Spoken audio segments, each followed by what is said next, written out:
历史代表过去，不过这历史意义咱千万唔通放袂记。这228特别9月，蔡瑞国舞蹈研究社和地南用基金会等团体今仔日做会开记者会，宣布今年的228.0纪念行动会号召民众做伙上街头游行，因会经过相关的历史地点，叫醒社会重视这历史的常会。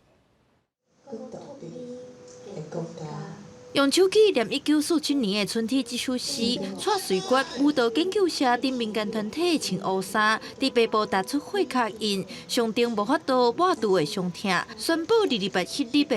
228.0纪念活动。记者会嘛特别用台语，向台湾人讲家己的话，认捌这段过去。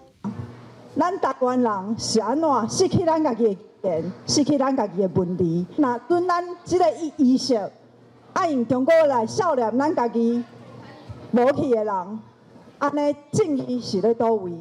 代志发生已经过76天，发起团体表示，这款疼痛袂当放袂记，呼吁今年第7届行动，所有人上街头，伫228早起会对天马地房集活，行到行政院，也就是较早的行政长官公署，要求政府严正面对历史的真相，处理中正纪念堂、周介石当上等等的议题，应该更加积极。这件到单，创造会成立个改善。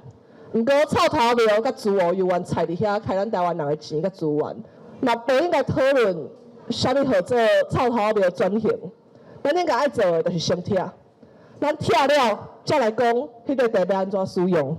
民间团体认为，执政党这几冬偏向处理安慰受害者，不过若无处理加害者，受害者永远有新的空喙。这届228事件76周年，游行迄天会以台语客语来读受难者的名单，表达受难者家属佮有台湾社会背负哭出嘴的心声。记者调报李玉凯台北采访报道。